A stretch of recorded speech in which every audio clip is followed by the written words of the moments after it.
Assalamualaikum warahmatullahi wabarakatuh. Nama saya Zahra Suci Ramadhani, NPM 2019 110056. Di sini saya akan mempresentasikan materi tentang penulisan laporan. Sebelumnya, tujuan saya membuat video ini untuk memenuhi nilai ujian akhir semester mata kuliah Bahasa Indonesia oleh dosen Bu Ananda Putriani, SPD, MPD. Selanjutnya, materi pertama yang saya akan jelaskan mengenai pengertian dari laporan. Laporan adalah bentuk penyajian fakta atau satu bentuk informasi yang diberikan oleh seseorang untuk mempertanggungjawabkan sesuatu tentang suatu keadaan atau suatu kegiatan. Pada dasarnya, laporan itu disajikan berbentuk fakta yang berkenaan dengan tanggung jawab yang ditugaskan kepada si pelapor. Fakta yang disajikan itu merupakan bahan sumber informasi yang dibutuhkan berdasarkan keadaan yang objektif. Selanjutnya, fungsi dari laporan. Berikut ini adalah beberapa fungsi laporan yakni sebagai berikut. Yang pertama ada fungsi informatif. Laporan bisa digunakan sebagai sumber informasi bagi pembacanya.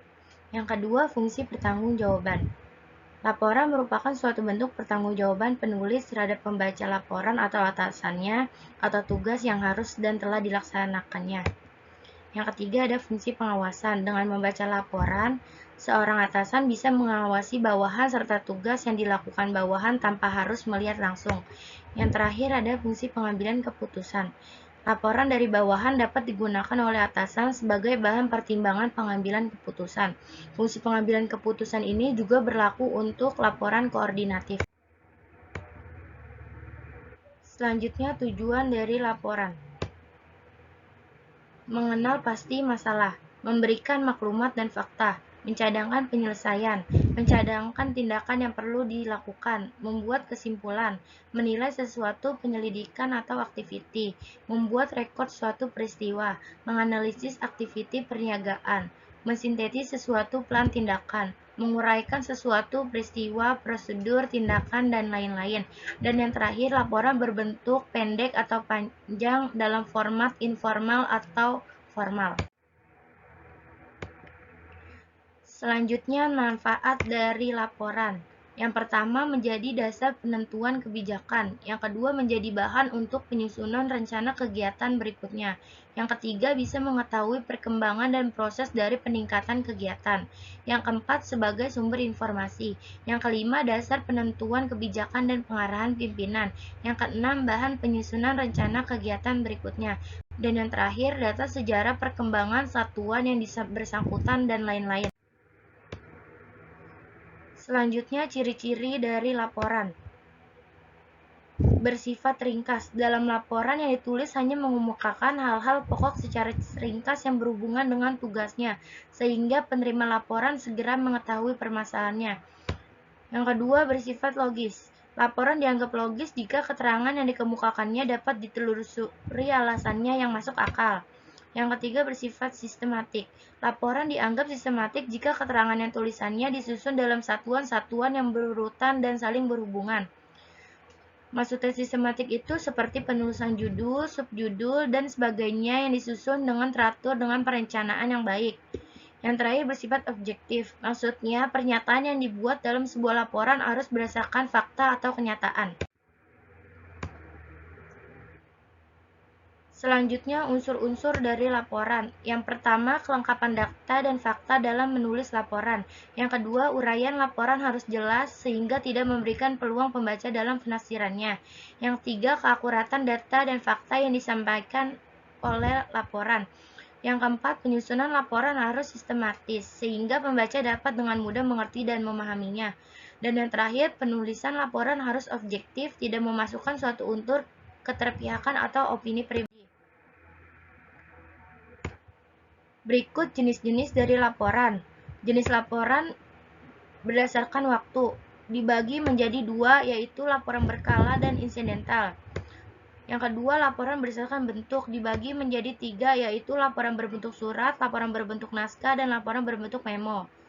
Laporan berdasarkan penyampaian dibagi menjadi tiga, yaitu laporan lisan, laporan tertulis, dan laporan visual. Yang keempat ada laporan berdasarkan sifat, dibagi menjadi dua, yaitu laporan biasa dan laporan penting.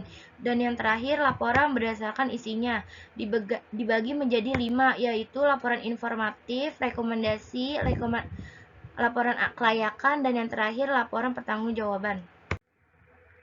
Selanjutnya, sebelum membuat laporan ada langkah-langkahnya. Yang pertama, menentukan masalah yang akan dilaporkan, mengumpulkan bahan, data, dan fakta. Yang ketiga, mengklasifikasi data. Yang keempat, mengevaluasi dan mengolah data. Dan yang terakhir, membuat kerangka.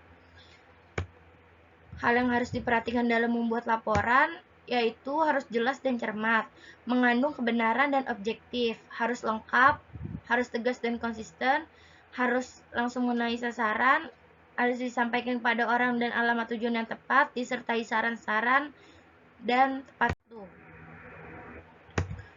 Teknik dalam menyusun laporan. Yang pertama ada tahap persiapan. Tahap ini berkaitan dengan mengapa, kapan, dan apakah penting dilaporkan. Untuk membantu merumuskan masalah dan latar belakang masalah, tujuan, target, serta sumber yang relevan. Yang kedua, pengumpulan dan penyajian data. Dalam proses pengumpulan data, data yang diperoleh harus dengan permasalahan dan tujuan. Kemudian dikelompokkan dan dipilih mana yang akan dijadikan bahan utama untuk pendukung penyajian data. Yang ketiga, sistematika laporan. Tahap ini dalam penjabaran sub-bagian untuk dijadikan laporan. Yang terakhir ada penulisan laporan. Tahap penulisan harus mengacu pada sistematika laporan untuk memudahkan penyajian laporan agar mudah dipahami dan enak dibaca. Selanjutnya, sistematika laporan berbentuk naskah. Yang pertama, berisi pendahuluan, yang isinya adalah latar belakang masalah dan rumusan masalah, maksud dan tujuan penulisan laporan, ruang lingkup laporan, dan sistematika laporan. Yang kedua, isi laporan. Isi laporan itu berisi yang ditentukan oleh masalah atau tujuan laporan. Yang ketiga, uraian atau analisis, berisi analisis yang terdapat pada laporan. Dan yang terakhir ada penutup, yang isinya kesimpulan dan saran. Selanjutnya, saya akan menjelaskan teks laporan percobaan. Teks laporan percobaan adalah teks yang berisi paparan tentang tujuan, proses, dan hasil percobaan. Teks laporan percobaan ini umumnya digunakan untuk melakukan hasil percobaan, karya ilmiah, dan laporan praktikum. Tujuan teks laporan hasil percobaan ini untuk memberikan informasi kepada pembaca tentang hasil percobaan yang telah dibuat. Teks laporan hasil percobaan bersifat umum atau universal.